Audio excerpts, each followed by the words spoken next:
Alright, here's a quick public service announcement. We are 19 away from 200, so please subscribe. Today I'm going to be showing you the easiest plants that you can grow in your garden, so please consider subscribing and let's get into it. Alright, so chapter 1, this is going to be the tomatoes. There are a whole bunch of varieties, but we're going to be talking about the ones I have. 4th of July's. I don't know why they're called 4th of July's, because clearly they didn't come up on 4th of July. I don't know what ones they are, but these are some pretty nice tomatoes right here. And then we also have Romas, and we have cherry tomatoes. So basically what you're going to need to do is you want to, sow them. You don't want to, sow them, in ground, immediately. You want to start them in February or March, so that we can get a kickstart on the growing season and stuff like that. But that is something really easy that you can do while you're still in the house and you're just waiting to basically just, get the, plants. It's just an easy way to kickstart early on. So that way, you're not late to the party. You don't have to be worrying about late season stuff. You want to plant them about, an inch into the ground once they're ready. You want to make sure their roots are you want to make sure that your hole you're digging 2 inches when you're transplanting them. Then you're going to want to make sure that they're watered about 2 to 3 inches of water per week. And then what you're going to want to do is you're going to want to make sure that all the plants are healthy. And then if you notice there's giant stripes on a tomato and stuff like that, and then don't eat those tomatoes because they are very unhealthy. And yeah, those are just a couple of tips and tricks I could offer for you. But tomatoes, I forgot to tell you, we're going to be giving them a score from the easiest to the hardest. This is honestly the hardest on this list. And I am going to be giving them a total score for this one of 6.1 out of 10. So in the number 4 spot, we are going to be talking about zucchini and any other type of pumpkin family plant. Now, I know some of them are kind of hard to grow, but zucchini, pumpkins, summer squash, and gourds are going to be the ones that we are going to be focusing on the shorter part of this video. So they aren't terribly hard to grow, actually. You see, when you're growing them, what you basically want to do is you want to make sure that they're sown, I want to say, about 3/4 of an inch into the ground. And you're going to fertilize them at least twice. And then you're going to want to fertilize them at least twice, but try to do it once or twice a week, or as much as you can. About 1 inch of water per week. Not a terrible amount of water, and that's why they're not really low on this list. They're not even in the top 5 at all, because they only require about 1 inch of water a week. But you want to space this out over the course of a week. So take 1 and then divide it by, and then you're going to take 1 and divide it by 7. I honestly don't know what that number is. I'll put it in the video. But yeah, these are pretty much all the same thing. 3/4 of an inch into the ground. Yeah, 3/4 of an inch. Yeah, you got that right, probably. Then you're going to want to make sure that the plants are usually between 2 to 9 inches long. And as for pumpkins, harvest them once they've mostly got their full color. And then you're going to want to harvest the gourds once they start developing their color.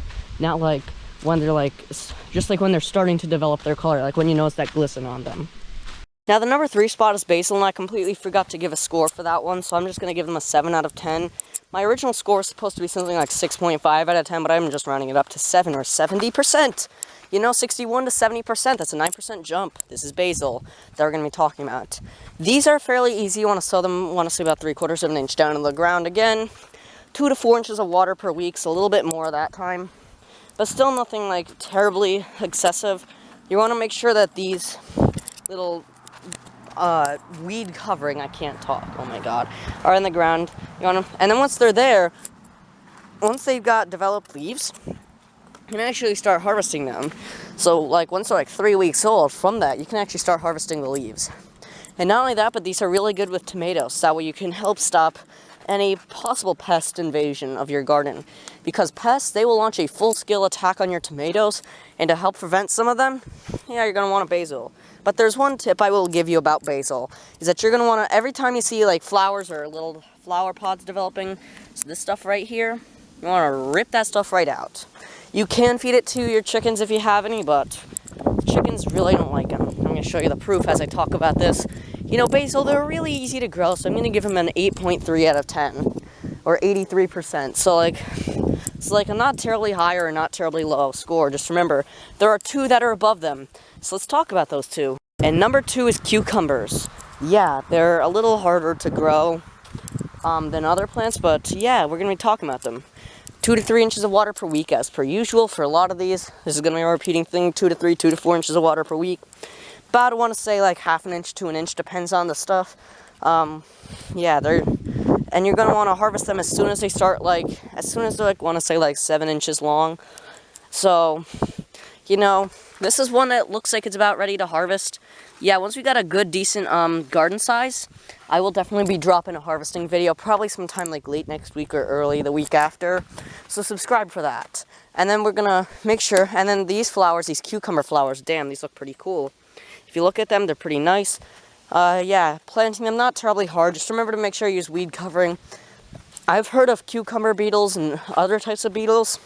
I don't have any tips for them because I've never had to personally deal with them. But potato beetles, damn, I've had to deal with them pretty much, like, once. And deer, my God, those are also pretty hard to deal with. And I completely forgot, we're going to be giving them an 8.5 out of 10, because why not? The best cutscene for the top one would be a sponsorship, but nah, I don't have one. I'm too small for that. But we're going to be now talking about #1 easiest plant to grow in your garden, as of my list at least. The easiest plant to grow in your garden. This is just based on my details and statistics. These are going to be, hands down, the eggplant plants. Yeah, I know what you're thinking. Damn, how? Like, why? How? Like, god damn. You see, these plants, they require a lot of work, but they are really fun to pull off, you see. I've had a lot of success with these plants, and only once have I had mass die out of these. Yeah, there's not too many pests that will invade these other than like those little flies that bite holes into these. But these are pretty much for every plant. They are really annoying. Sow them about, I want to say about 1 inch into the ground. Then once they're about 1 inch into the ground, you're going to want to water them, usually about 2 to 4 inches a week as per usual. Fertilize them a couple times a month, you know, I want to say like 2 to 6 times a month. So like not a terrible amount per month, but yeah, these are ones that are a little bit more heavy on the fertilizer. And then what you're going to want to do once they're done like that, now you're going to wait for them to grow, I want to say like 7 inches, but for some reason we have never had a cucumber get that way. Like, they never do that on our garden.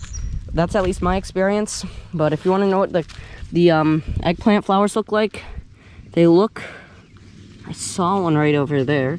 This is one of them, and I think this one's actually dying back because this one looks dead and it looks like there is a plant developing on it. As for most plants, yeah, they have the flower, they die, and then the plant grows on that one. Yeah, that's basically how it goes. And of course I forgot to list the, what's it called, but 9.1, 91%. I would go into the decimals, but I don't care. We're not gonna do that. 91% for these. Eggplants are really easy to grow, and yeah, those are the list of the top 5 easiest plants, in my arrogant opinion, to grow in your garden. Your list could be completely different, so comment yours down below, so that way I can see what your list is and your opinion. And and if you want to get a possibility to have a shout out next Wednesday, or get onto next Wednesday's stream competition, I mean Tuesday, my God, then what you're going to want to do is you're going to want to, oh my God, tomorrow, oh, I can't tell the time, oh my God, but if you want a chance to get on tomorrow's competition, comment your list and your score, and you will be able to get onto tomorrow night's live stream, so that way you can win a shout out on Wednesday. And you'll be featured at the beginning of the video, so that way people have a much greater chance at subscribing to you. Let's end that video.